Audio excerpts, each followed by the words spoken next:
it got to a point to where I said, I want to raise my son. So I left what I call a relationship that really didn't have any problems to marry her to raise my son. So I just broke up with old girl. I said, yo, we're going to get married. I want to raise my son. We're getting married on Saturday. I get a call on Wednesday that the lady I broke up with, she's pregnant. Here I am. I'm marrying somebody I'm not in love with. The woman I am in love with at the time, she tells me she's pregnant. The week I'm getting married. Week you getting married. So how did that situation end?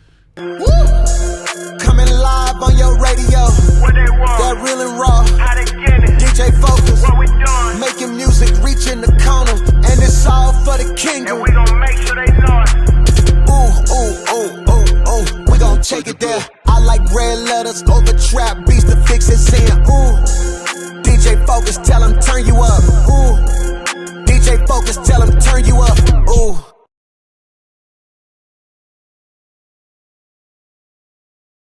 Yes, sir. You tap back into the Fixx, your number one source of faith-infused hip-hop, R&B, and poetry. Y'all know the vibes. It's time for our spiritual detox. We got an exclusive for y'all today. When I talk about marriage and understanding marriage, the values, listen, I've been having a conversation with my brother, so I'm excited because he brought his wife. They are the creators of the Finally One podcast, and we're going to have a kingdom conversation about marriage in the church and everything that go into it. Singles, pay attention. This is going to be one that y'all need to listen to. The one and only Kelly and Natasha Cole. What's going on, y'all? What up? How y'all? Glad to be here, brother. Good. Man, listen, you know you always welcome, man. For sure. Listen, we've been building for a while, so I will say, man, I appreciate you, man, over the years, just working with you, of course, with your son and everything. But one thing I will give you respect, man, we have always been genuine and kept it 100 with each other. Sure. And we talk a little bit about the industry and everything else, but that's not today. Right. Let's do it. We want to talk about your podcast and everything that you guys do. So first, for the ones who do not know about the Finally One podcast, listen, talk about the inspiration behind it and why did you guys choose to do it? For sure. Go ahead, babe. I'm just messing with you, no.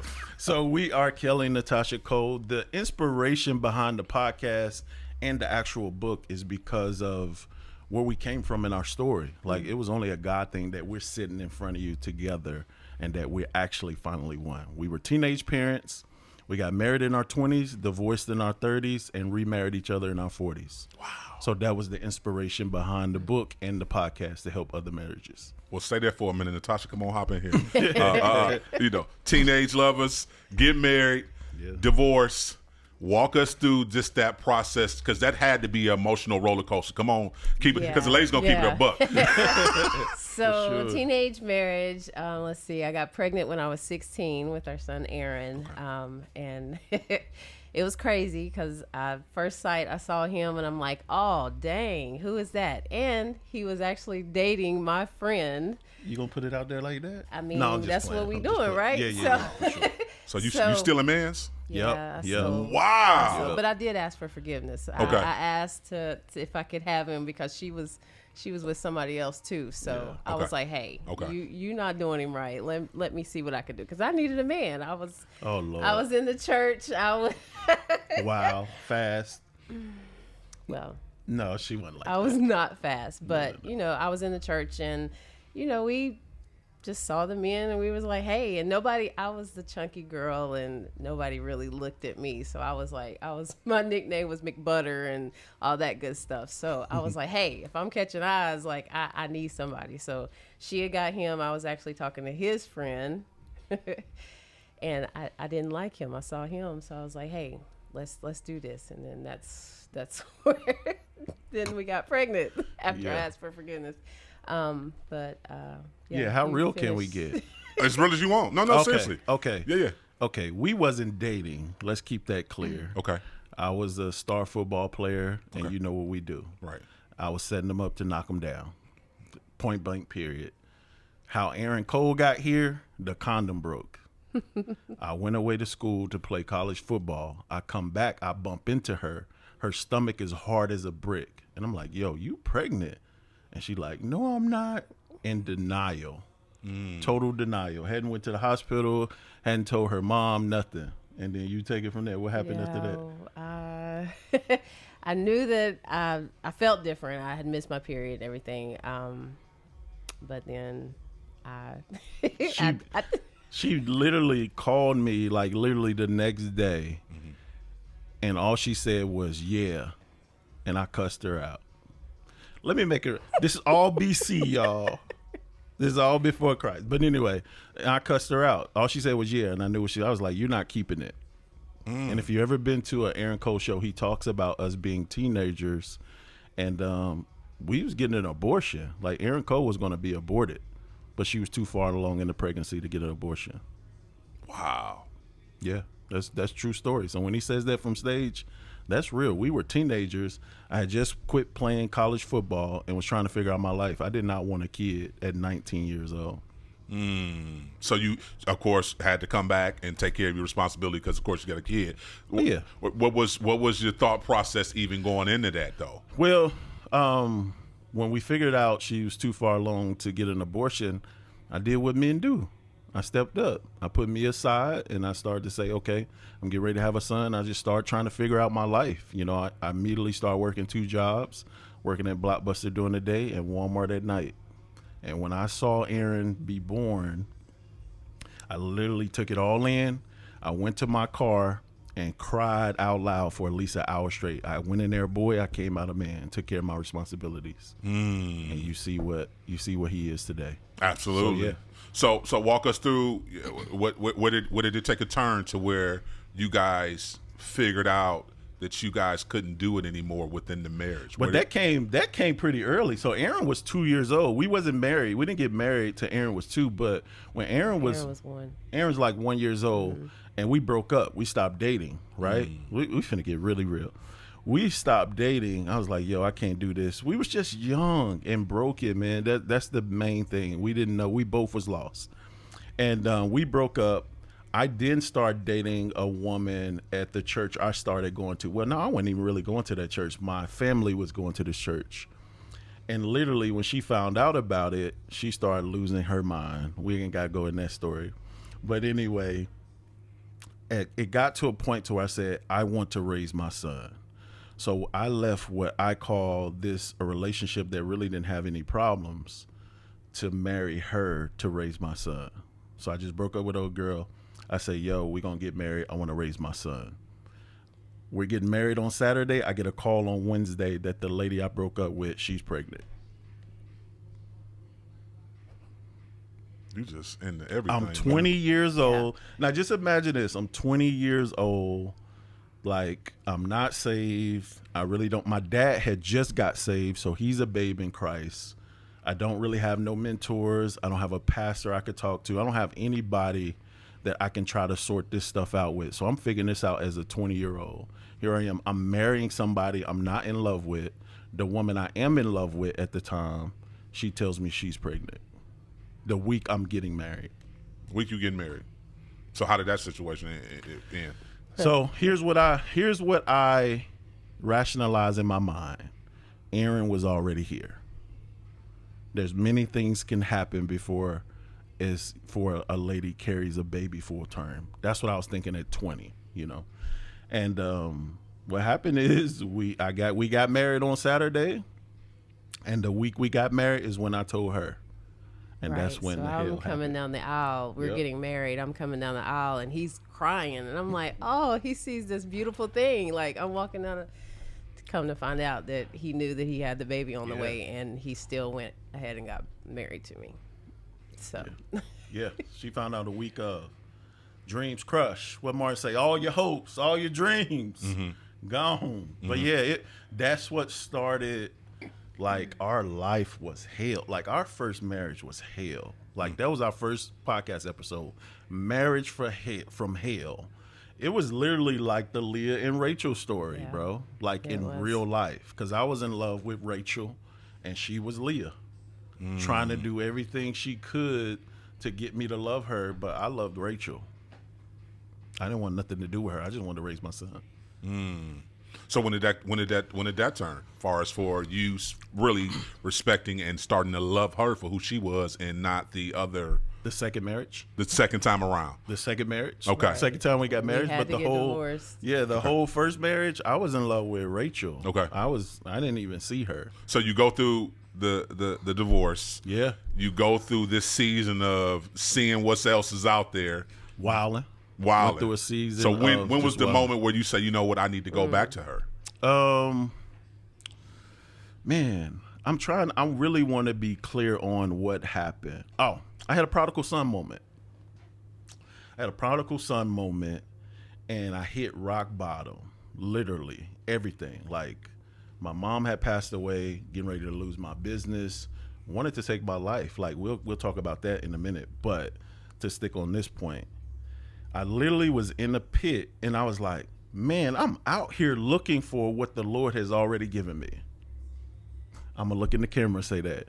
I was out there looking for what the Lord had already given me. I was looking for a woman who wasn't a drinker, who wasn't on drugs, who didn't like going to clubs, didn't like going to bars. I'm trying to pull one out of there, and he already given me somebody who was like that. I'm out there looking for somebody to love me for me and not just want money, not just want me to take care of them, and the Lord had already given me that. So if I was looking for somebody who enjoyed doing what I enjoyed doing, and I ain't got to wrestle with them, who honored me, who respect me, who loved me for me, and I'm out there looking for it.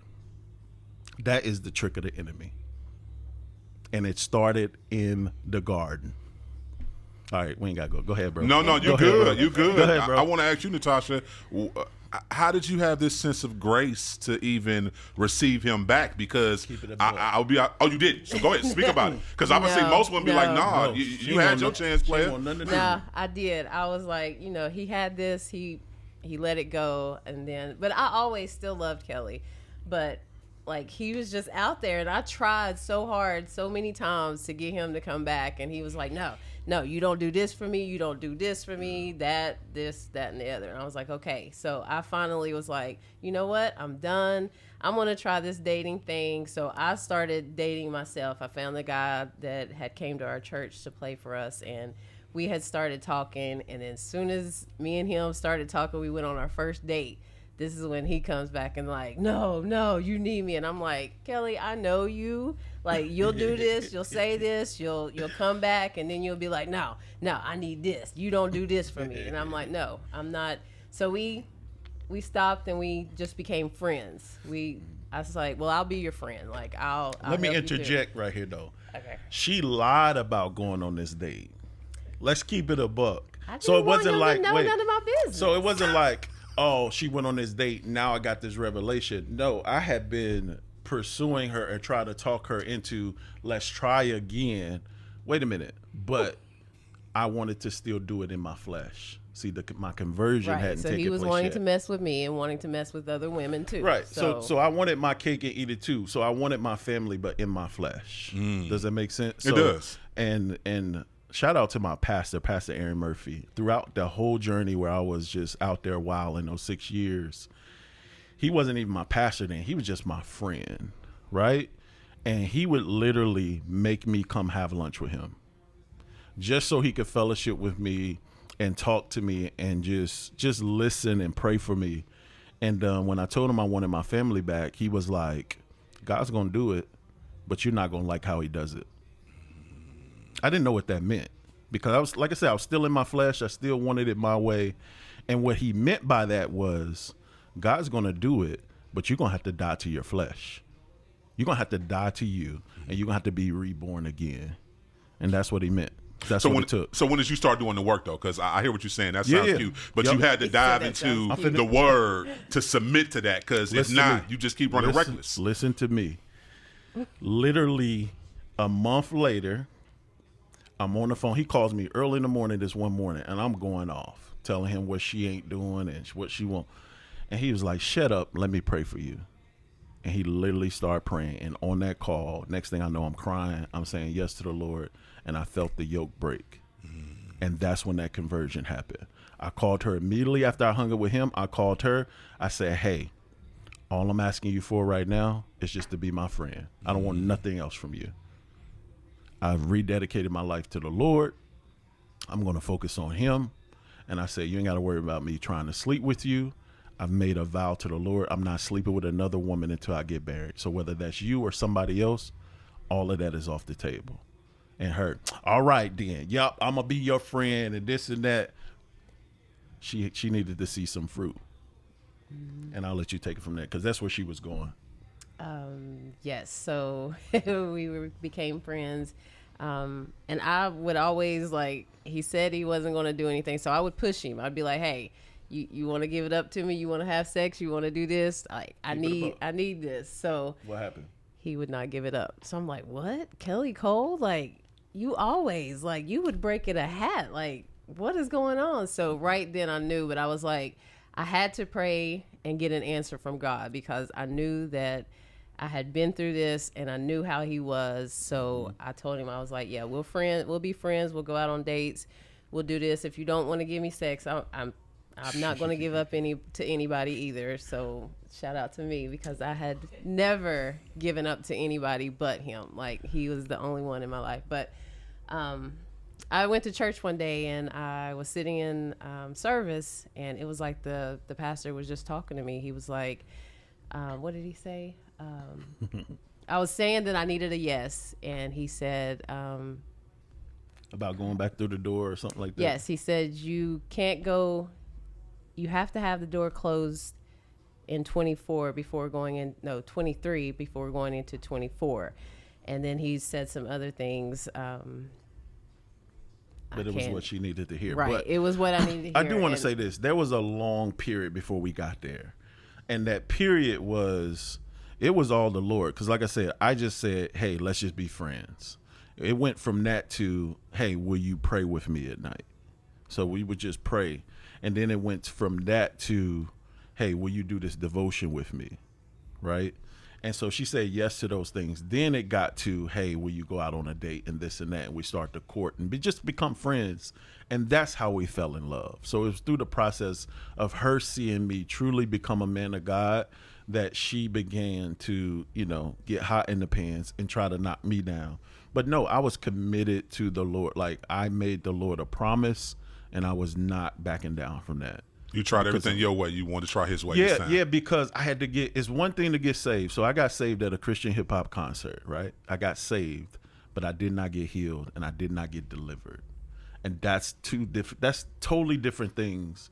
We're taught growing up in the church that once you get saved and you come to Christ, that's it. No, I needed healings and I needed deliverance. See, I had a sex addiction because I was molested by a female family member. Oh, wow. When I was from as young as I could to remember to about 10. So it ignited this sex addiction where I always was that's what I wanted, to feel my pain. That's what I always ran to.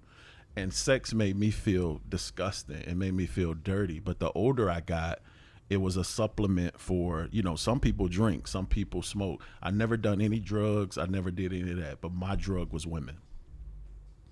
So here I am. I get in this young marriage. I'm putting all this on her, and I'm desiring Rachel and other women. So what happens when I get out of there? We get divorced. Oh, my sex cup was full, but everything else was empty. Everything else was empty. So I knew when my pastor prayed for me, I knew that all of that had to stop. I had to fully surrender to the Lord. I had to go through a healing and a delivering process, which he walked me through. So I'm grateful to him. Kelly, thank you, man, for just sharing, man, your heart, man, your testimony. Definitely you too as well, Natasha. But I wanna ask. Let's pivot and ask. Sure.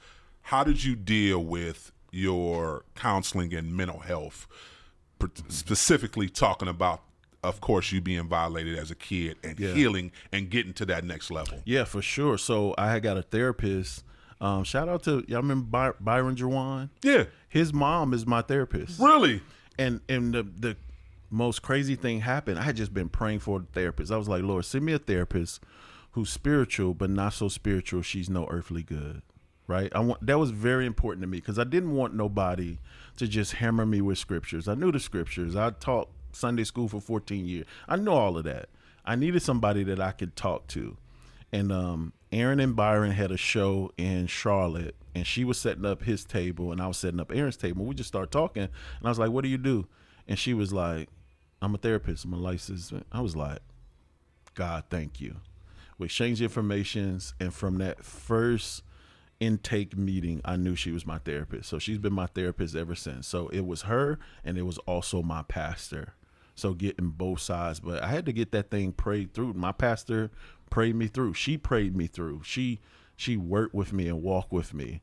And I had to cut off the thing, right? I had to stop having sex, right? I couldn't say I wanted to be delivered, but yet still engage in sex out of marriage. Because I was doing it for 6 years, right? We were divorced for 6 years. Yeah, for 6 years I was doing that. As many as I could, just trying to numb the pain, just get my fix as many as I could, and hurt a lot of people, and not only hurt them, hurt myself. You get what I'm saying? So yeah, that's how I did it. Therapist and my pastor intertwined and denying my flesh, completely killing my flesh. Natasha, for you, as Kelly told you about his experience of being violated as a kid, like how did you, like, what was your thought process and how you handled that in walking through that process of his healing? Right. It made it click to why he was like he was. But I mean, I was just there for him. Like, I've always been there, been his right woman. Like, I just stood by him. Like, I couldn't do nothing else. She built different. No, she was. She always been there. She's always had a level of grace for me. And on the way over here, I was thinking about, it's like, bro, I really don't deserve her. Like how amazing of a person she is, and how much grace and how much love and how much she put up with. I literally cried out to God, Son of David, have mercy on me. And his mercy is why we sitting here. But no, when she met this new dude, she ain't want nothing to do with me, right? I was like Job. She was like, I don't want no stinky man. By this time, he been stinking. Because she knew, she knew everything that I was out there doing. But she definitely had a grace and definitely had a mercy and a love for me that I didn't deserve, bro. Listen, thanks for sharing. For sure. Let's talk about some of these marriage topics. All right. I do appreciate you guys' podcast, and I think the church is not talking about marriage in the way we need to dive deep into some of these conversations of the real issues. I know for me, I mentor a lot of men, young men, and even some of my age on social media etiquette. Yep. There are so many men, on. and I'm pretty sure the women are too as well, but we know women are way slicker than us. They talk get about away with it. We dummies. We always talk get about caught. it. So I'm going to just about talk to the men, and you can speak up and talk about the Let's talk ladies about when it. you want to, Natasha. But That's good. social media etiquette, when you talk about who you follow, who's DM you in, who's comments in, who's thong pictures you like and everything else. Wow. Let's talk about it. Let's have a real conversation on how we understand the importance of how we let the enemy in by just a post, a DM, and before you know it, you're cheating, bro. Man, you just took me somewhere else. But going back to how I dealt with the mental and overcoming the sex addiction and all that stuff, I had to block and unfollow at least 2,000 women. That you was following. That I was following. And you was following why? Because I wanted to look at them. I wanted to lust after them. I need you to talk to the people. Yeah, I wanted to lust after them, right? I wanted to knock them down, right? And I told her this a week ago or so. The ones who had the scripture in their bio, those was the easiest ones to get. I'm just keeping it a buck. So they hide behind the cross.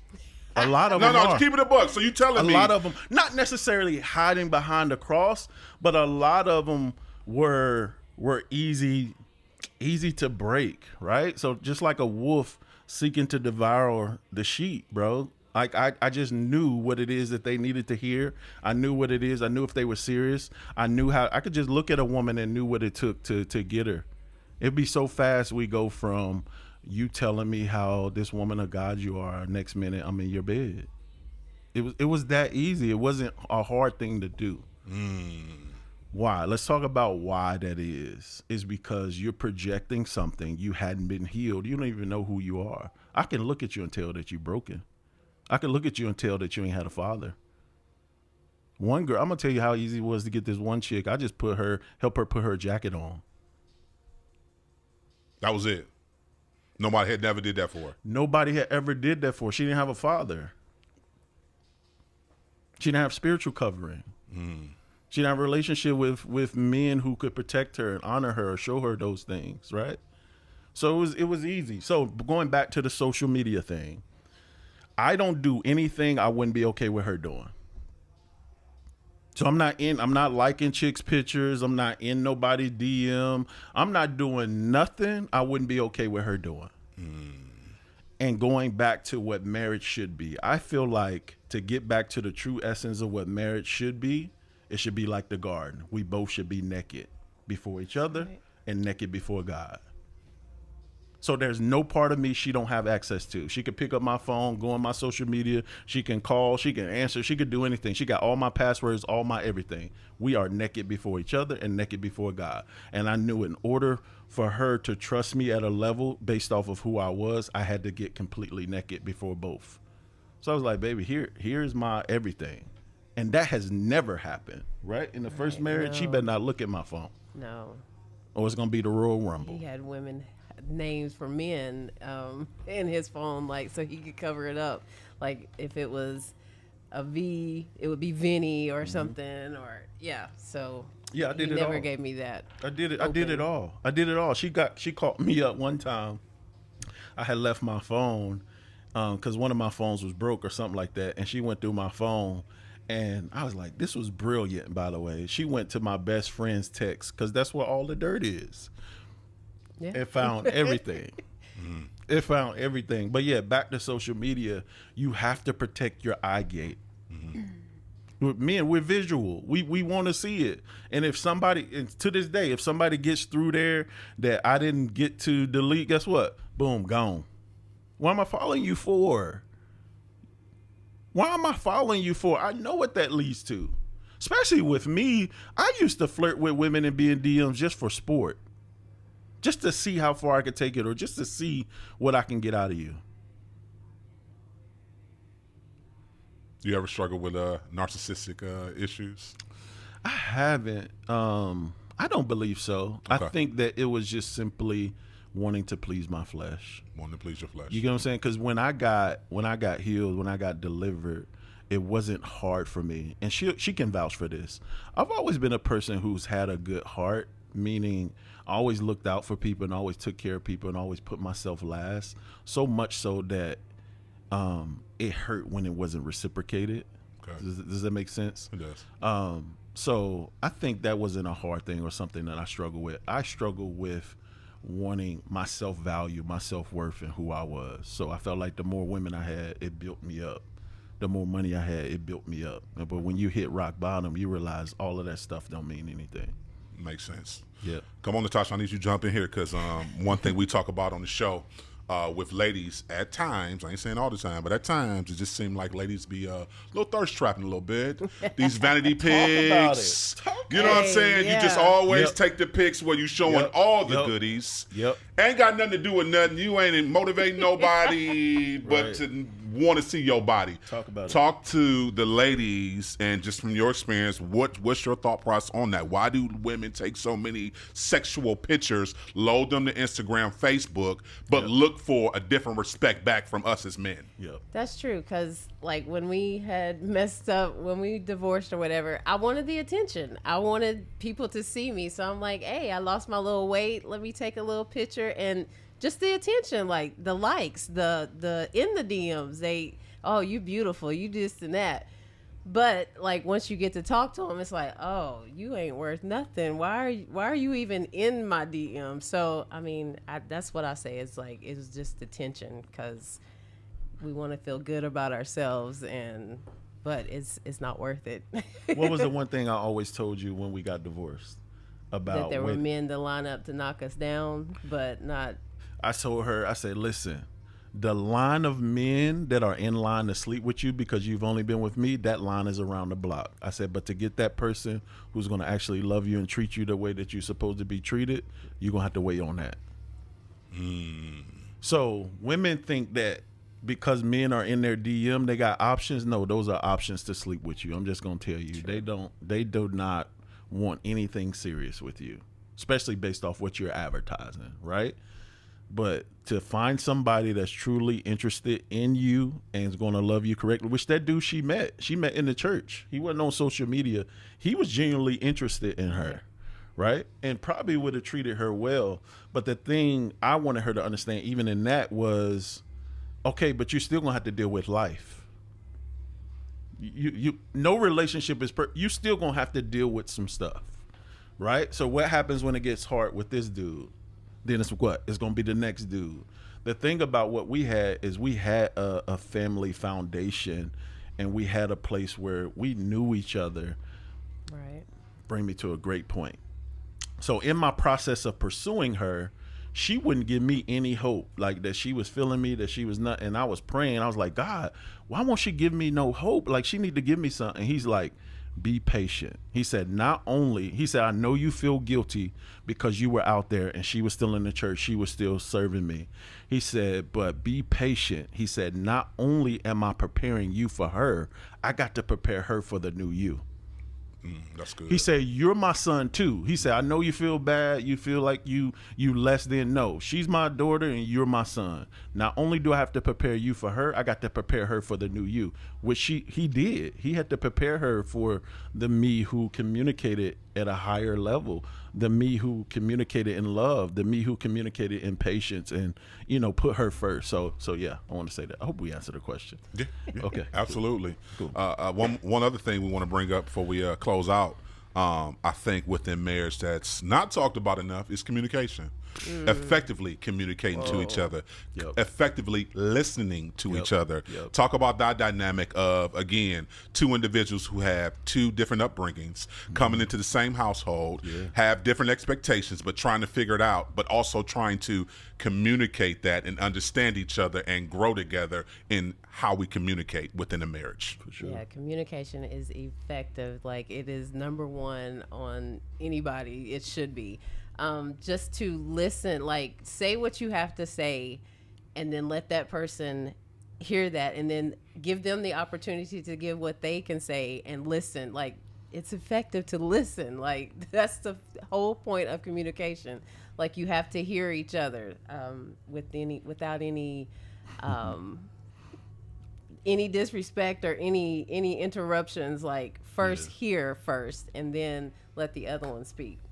Yeah, so my goal is always, when she's communicating to me, is to not get offended by what she's saying. Like, really hear what she's saying. Stay there for a second. I hear you hear what she's saying, but what if she's using the words, we call them red words. What if it's not being communicated in a way that is respectful? How do you handle that? Because I see a lot of people cussing each other out, like you said, and they think it's effective communicating, but they've seen that their mom always communicated this way to every man they were with.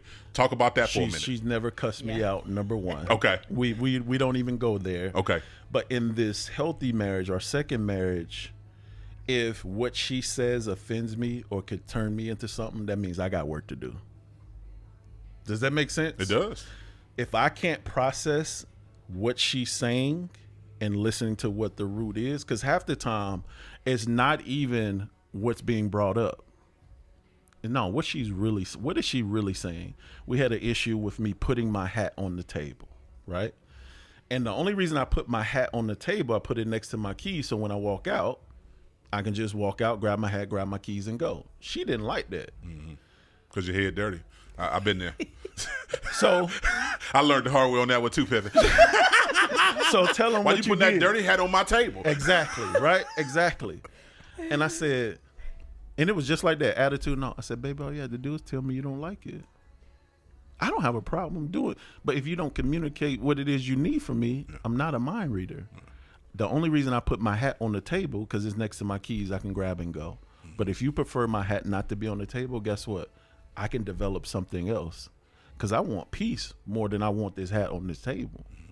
And I never did communicate it. I just always moved it and was mad. Like, why are you putting your hat on here? Like, it doesn't go on here. You shouldn't be at the table with your hat on or anything.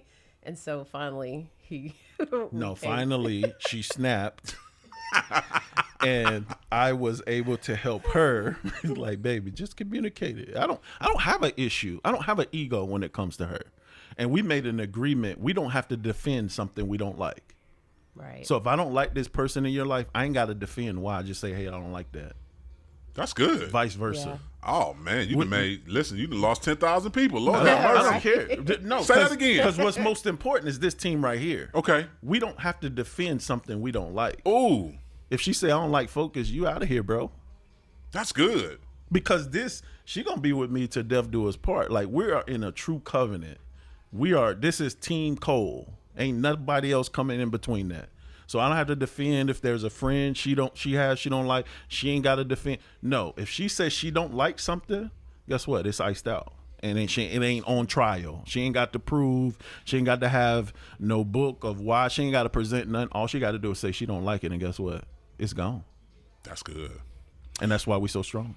Oh my goodness. And that's why we winning. Oh, wow. And that's why we blessed. Okay. That's why we anointed. Yes, sir. That's why we got the All favor right. of God. That's why we can help people, because Preach, sir. that's why we could talk this freely, this openly. This is the way we can help people. So yeah. Listen, this was refreshing. I got to get y'all back. I feel like we're going to Anytime. have a part 2 to this, because a lot more things I want to ask. But the show is called The Fixx. Y'all know it. Yes, sir. If you could fix or change anything about the perspective of marriage culture within the church specifically, how it's positioned, how it's put out to us, what would you fix? What would you change? What I would fix and I would change is that the idea that somebody else can fix you, or that you can fix somebody else. Does that make sense? Some people think if they enter a marriage, or if they get a husband, they get a wife, they're guaranteed to fix all their issues and their problems. That's going to make all of their problems go away. No, you got to fix you first. You got to go to the Lord to have him fix you. And guess what? If you marry somebody broken, guess what? You can't fix them. Only the Lord, the one who made them, can fix them. Okay. What you fixing, Natasha? Come on. I don't know how to come back to that. Yeah, that's good. That what he said right there. Okay. That's good. Okay. Yeah, that's what I would fix. Listen, appreciate y'all. Tell the people how they Sure. can connect with you guys, follow you guys on your podcast. Get it? All right. So our podcast is Finally One, and you can find us on all platforms, including YouTube, Spotify, Audible, all of that. The Finally One podcast. Follow us on all social media, Kelly and Natasha. That's how you connect with us. Come on. Y'all know we playing a banger from your son. Come on. What Let's play song it. we playing? What song? Nobody But God, Yeah. because we wouldn't be here if it wasn't for God. Nobody but God. Keep it locked. You're tapped into The Fixx. You know The Fixx is in.